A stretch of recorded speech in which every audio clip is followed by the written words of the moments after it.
வணக்கம் ரவினா. ஹாய், வணக்கம். எப்படி இருக்கீங்க? ரொம்ப நல்லா இருக்கேன். நீங்க எப்படி இருக்கீங்க? எல்லாரும் நல்லா இருக்காங்க. ஹாய் ஹாய், எல்லாரும் எப்படி இருக்கீங்க? சூப்பர். ஸோ வீட்டை விட்டு வெளில வந்த பிறகு உங்களுக்கு ரெஸ்பான்ஸ் எப்படி இருக்கு? வீட்டை விட்டு வெளியே வந்ததுக்கு அப்புறம் இப்போ நம்ம வெளியே எங்கேயாவது போவோம்ல, லைக் பப்ளிக் இருக்கிற இடத்துக்கு போகும்போது நிஜமாவே ரொம்ப நல்ல ரெஸ்பான்ஸ் இருக்கு. மக்கள் எல்லாம் எனக்கு நீ சாரி எனக்கு நீ எப்பயுமே சிரிச்சிட்டு இருக்கிறது ரொம்ப பிடிக்கும், நீ யாரையுமே ஹர்ட் பண்ணாம விளையாடின, அதெல்லாம் ரொம்ப பிடிச்சிருந்துச்சு, அந்த மாதிரி நிறைய பேர் நிறைய சொன்னாங்க. ஸோ மக்களுக்கிடையே ரெஸ்பான்ஸ் நல்லா தான் இருக்கு, எனக்கு பிடிச்சிருக்கு. ஆனா அவங்க கோபமும் பட்டாங்க. எந்த மாதிரி விஷயத்துக்குன்னா, நீ இது பண்ணக்கூடிய ஆள் தானே, ஏன் பண்ணாம விட்ட, அந்த மாதிரி சில இடத்துலயும், இந்த இடத்துல இது பண்ணாம இருந்திருக்கலாமே, ஏன் பண்ண, அப்படிப்பட்ட ஒரு கோபமா தான் நான் பார்த்தேன். சூப்பர். ஸோ நீங்கள் வீட்டுக்குள்ளே இருக்கும்போது உள்ள யார் உண்மையாக இருந்தாங்க, யார் பொய்யா இருந்தாங்க? யார் உண்மையா தெரியலங்க. ஒரு பாயிண்ட்ல எல்லாரும் அநியாயத்துக்கு உண்மையா இருந்தாங்க. ஒரு பாயிண்ட்ல டேய் நிஜமாவே தான் சொல்றீங்களா அப்படின்லாம் இருந்துச்சு. சொல்ல முடியாதுல்ல, உள்ள இருக்கும்போது அவங்கவுங்க மனசாட்சிக்கு மட்டும்தான் தெரியும் அவங்க எந்த இடத்துல உண்மையா இருந்தாங்க, எந்த இடத்துல உண்மையா இல்லைன்னு. எல்லாருமே ஒரு பாயிண்ட்ல கேமுக்காகன்னு ஒரு விஷயம் பண்ணியிருப்பாங்க. ஸோ தெரியல சீரியஸாவே. சூப்பர். யார் ரொம்ப ஸ்ட்ராங் கண்டஸ்டன்ட் நீங்கள் உள்ளே இருக்கும் போது? நான் ஆக்சுவலி ஜோவிகா நினைச்சேன். ஏன்னா சின்ன பொண்ணு, பட் பாயிண்ட்ஸ்லாம் அவ்வளோ அழகா பேசுவாங்க. அவங்க ஸ்டார்ட் ஆஃப் பண்ணதெல்லாம் எனக்கு அவ்வளோ பிடிச்சிருந்துச்சு, ரொம்ப இன்ஸ்பைரிங்கா இருந்தது அவங்கள பார்க்கவே. அவங்க இருந்த வரைக்கும் அவங்க ரொம்ப ஸ்ட்ராங்கா நினைச்சிட்டு இருந்தேன். பட் கொஞ்சம் ஸ்லிப் ஆயிடுச்சு எங்கேயோ அவங்களுக்கும். அவங்க எலிமினேட் ஆன வீக்ல அவங்க எலிமினேட் ஆவாங்கன்னு நான் எதிர்பார்க்கவே இல்லை ஆக்சுவலி. ஸோ நான் ஜோவிகா நினைச்சிட்டு இருந்தேன். சூப்பர். ஸோ பிக் பாஸ் வீட்டில் இருந்து நீங்கள் கற்றுக்கிட்ட ஒரு விஷயம்னா அது என்னவா இருக்கும்? கற்றுக்கிட்ட விஷயமா? ஆக்சுவலி பிக் பாஸ் வீடுனாலே full of experiences and life lessons தான். நம்ம வாழ்க்கையில பல ஸ்டேஜ்ல வாங்க வேண்டிய அடிகளை ஒரே ஸ்டேஜ்ல வச்சு இதுதான்டா லைஃப் அப்படின்னு புரிய வச்சிடும். ஸோ பேசிக்காவே லைஃப் பத்தின எல்லா விஷயமும் கத்துக்கிட்டேன். அண்ட் நம்ம வாழ்க்கையில நடக்கிற ஒரு ஒரு விஷயத்துக்கும் நம்ம தான் ரெஸ்பான்சிபிள். அண்ட் நம்மளே தான் பிளேம் பண்ணிக்கணும். இப்போ நல்லதா நடந்தாலும் அதுக்கு காரணம் நான் தான் அப்படின்னு அதை எடுத்துக்கணும். ஏதாவது தப்பா போச்சுனாலும் அதுக்கு காரணம் நான் தான் அப்படின்னு எடுத்துக்கணும். பிகாஸ் நான் பண்ற ஒரு ஒரு ஆக்ஷன்ஸும் தான் என்ன நடக்குது, என்ன நடக்க போகுதுன்றத டிசைட் பண்ணும். ஸோ அதெல்லாமே நான் கத்துக்கிட்டேன். அமேசிங். ஸோ உங்களுக்கு பிடிச்ச கண்டஸ்டன்ட், ஃபேவரட் கண்டஸ்டன்ட்? ஐயோ, எனக்கு பிடிச்ச கண்டஸ்டன்ட் யாரு? எனக்கு ஆக்சுவலி விஷ்ணு அண்ணாவை ரொம்ப பிடிக்கும். எனக்கு தெரியல அவரோட கேம் எதுவுமே எனக்கு தெரியல, பட் ஆனால் எனக்கு விஷ்ணு அண்ணாவை ரொம்ப பிடிக்கும். தினேஷ்னா ரொம்ப ரொம்ப பிடிக்கும். கூல்னா ரொம்ப பிடிக்கும். ஆக்சுவலி எல்லாருமே ரொம்ப பிடிக்கும். மாயாக்காவோட டேலண்ட்டை நான் ரொம்ப ரெஸ்பெக்ட் பண்றேன். அந்த விதத்துல அவங்களையும் ரொம்ப பிடிக்கும். பூர்ணிமா அக்கா யார்கிட்ட எப்படின்னு தெரியல, ஆனா என்கிட்ட ரொம்ப நல்லா இருந்தாங்க. ஸோ அந்த விதத்துல அவங்களையும் பிடிக்கும். ஜோவிகா பிடிக்கும், நிக்சன் பிடிக்கும், மணி பிடிக்கும்.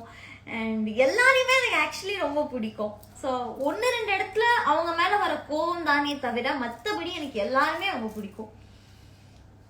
இன்னொருத்தர் கேட்டிருக்காங்க, ஸோ கொக்கு கோமாளி 5ல வருவீங்களா? தெரியலையேங்க, எனக்கு ஆக்சுவலி இல்லைன்னு தான் நினைக்கிறேன். ஏன்னா பிகாஸ் சீசன் ஸ்டார்ட் ஆக போகுது இப்போ. ஸோ இல்லைன்னு தான் நினைக்கிறேன். பிகாஸ் நான் ஜோடி வேற பண்ணிட்டு இருக்கேன் இல்லையா, ஸோ போக முடியாதுன்னு தான் நினைக்கிறேன். என்னை கூப்பிடவும் இல்லை, அதான் உண்மை. பிக் பாஸ் வீட்டில் இருந்து நீங்கள் மிஸ் பண்ணுற ஒரு விஷயம்னா அது என்னவா இருக்கும்? பிக் பாஸ் வீட்ல நான் மிஸ் பண்றது பிக் பாஸோட வாய்ஸ் தான். அவரை ரொம்ப மிஸ் பண்றேன், பிக் பாஸை. அண்ட் நம்ம ஏதாவது லோவா இருந்தோம்னா அவர் சும்மா நம்ம பேரை ரவினா கன்ஃபெஷன் ரூம் வாங்க, இல்லை வாங்க நம்ம பேசுவோம் அப்படிலாம் சொல்லிட்டா செம்ம ஜாலியா இருக்கும். ஸோ அது ரொம்ப மிஸ் பண்றேன். அண்ட் பிக் பாஸ் வீட்ல அந்த டாஸ்க் படிக்கிறது ரொம்ப மிஸ் பண்றேன் நான். எனக்கு டாஸ்க் படிக்கிறது ரொம்ப பிடிக்கும். ஸோ அதெல்லாம் மிஸ் பண்றேன். உங்க எலிமினேஷனை பத்தி நீங்க என்ன நினைக்கிறீங்க? என்னோட எலிமினேஷன் பத்தி நான் ஹானஸ்டா சொல்லட்டுமா? ஏங்க என்ன முன்னாடியே எலிமினேட் பண்ணல, இவ்வளவு லேட்டா எலிமினேட் பண்ணிருக்கீங்க அப்படின்னு தான் நான் கேட்பேன்.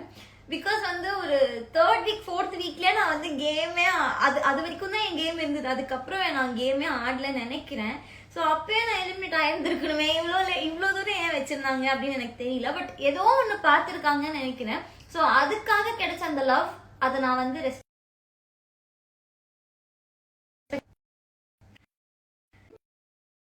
ஸோ பிக் பாஸ் 7ல் ஆனஸ்ட்டாக விளையாடினாங்கன்னா அது எந்த பிளேயராக இருக்கும்? யார் அந்த பிளேயர்? ஹானஸ்டா பிக் பாஸ் 7ல ஹானஸ்டா யார் விளையாடினா, நான் முன்னாடியே சொன்ன மாதிரி எல்லாருமே கேமுக்காகன்னு ஏதோ ஒரு இடத்துல ஏதோ ஒன்று பண்ணிடுறாங்க. ஸோ எனக்கு சீரியஸாக தெரியல. அதான் அவங்கவுங்க மனசாட்சிக்கு தான் தெரியும் அவங்க எவ்வளோ ஹானஸ்டாக இருந்தாங்கன்ட்டு. எனக்கே ஆக்சுவலி தெரியல நான் எவ்வளோ ஹானஸ்டாக எந்தெந்த இடத்துல எப்படி ரியாக்ட் பண்ணேன்னு. அந்த வீட்டுக்குள்ளே இருக்கும்போது இந்த இடத்துல இந்த கேமுக்காக இது இப்படி பண்ணணுமோ அப்படின்ற டவுட்டு எல்லாருக்குமே இருந்திருக்கும். எல்லாருமே 1-2 இடத்துல அப்படி பண்ணியிருப்பாங்க. ஸோ அப்படி பார்க்கும்போது ரொம்ப ஹானஸ்டாக இருந்தது. விக்ரம் அண்ணா மேபி நினைக்கிறேன், பிகாஸ் அவர் கேமுக்காக எதுவும் பண்ணாரான்னு தெரியல. விக்ரம், அக்ஷயா, ஏன்னா அக்ஷயா விக்ரம் அவங்கெல்லாம் வந்து கேமுக்காக எதுவும் பண்ணலை அப்படின்றது மாதிரி நான் நினைக்கிறேன். அவங்கெல்லாம் ஹானஸ்டாக இருந்தாங்களோ அப்படின்னு தோணுது. எனக்கு தெரியல, பிகாஸ் நான் எபிசோட்ஸும் பார்க்கல. நான் பார்த்த வரைக்கும் அப்படி தோணுது, எனக்கு தெரியல. உங்களோட ஃபேவரட் மூமெண்ட்னா அது என்ன இருக்கும்?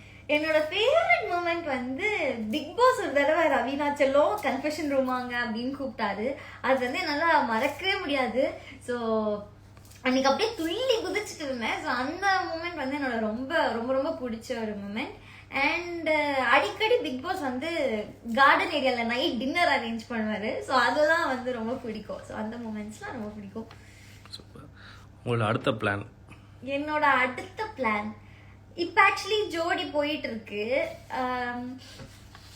ஜோடி முடிச்சதுக்கு அப்புறம் தான் அடுத்து என்னன்னு தெரியும். இப்போ வரைக்கும் ஜோடி தான். சூப்பர். ஸோ கமெண்ட்ல ஒரே லவ் எமோஜி உங்களுக்கு தட்டிங்கன்னே இருக்காங்க. நம்ப முடியலையே, லவ் எல்லாம் தட்டுறீங்க, ஏதோ அசிங்கமா கேட்பீங்கன்னு நினைச்சேன். மக்களுக்கு என்ன சொல்ல விரும்புறீங்க? மக்களுக்கு வந்து ஆக்சுவலி ரொம்ப ரொம்ப ரொம்ப நன்றி. நான் எதிர்பார்க்கவே இல்லை சீரியஸா. நான் வந்து 91 டேஸ்லாம் உள்ள இருப்பேன்னு. உங்க சப்போர்ட் இல்லாம அதெல்லாம் நடந்திருக்காது. அண்ட் இப்பவும் வெளியே என்ன பார்க்கும்போது உங்க வீட்டு ஒரு பொண்ணாதான் என்ன ட்ரீட் பண்றீங்க. நீங்க படுற கோவத்தையும் நான் அப்படிதான் பாக்குறேன்.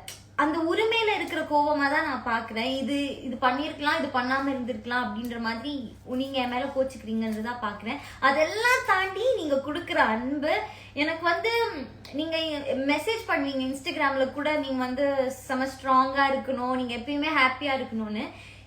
உங்களுக்கு நான் யாரோ ஒரு பொண்ணு, உங்க வீட்டு பொண்ணு இல்ல, ஆனா யாரோ ஒரு பொண்ணு, நான் வந்து ஹாப்பியா இருக்கணும், நான் சந்தோஷமா இருக்கணும், என் லைஃப்ல எல்லாமே நல்லா நடக்கணும் அப்படின்னு நீங்க நினைக்கிறீங்க. ஸோ அதுக்கு ரொம்ப ரொம்ப ரொம்ப நன்றி. உங்க எல்லாருக்கும் லைக் வெறும் நன்றி பத்தாது, ஆனா அதை தாண்டி என்ன பண்றது என்ன சொல்றதுன்னு எனக்கு தெரியல. ஏதாவது சான்ஸ் கிடைச்சா உங்க எல்லாரையும் நான் பர்சனலா மீட் பண்ணி உங்க கூட டைம் ஸ்பெண்ட் பண்ணணும்னு நினைக்கிறேன். எனக்கு தெரிஞ்ச டைம் தான் வந்து ஒருத்தவங்களுக்கு கொடுக்கக்கூடிய பெஸ்ட் கிஃப்ட், பெஸ்ட் திங் அப்படின்னு நினைக்கிறேன். ஸோ அது நான் உங்களுக்கு கொடுக்கணும்னு ஆசைப்படுறேன். அண்ட் எல்லாத்துக்குமே ரொம்ப ரொம்ப நன்றி. நன்றி.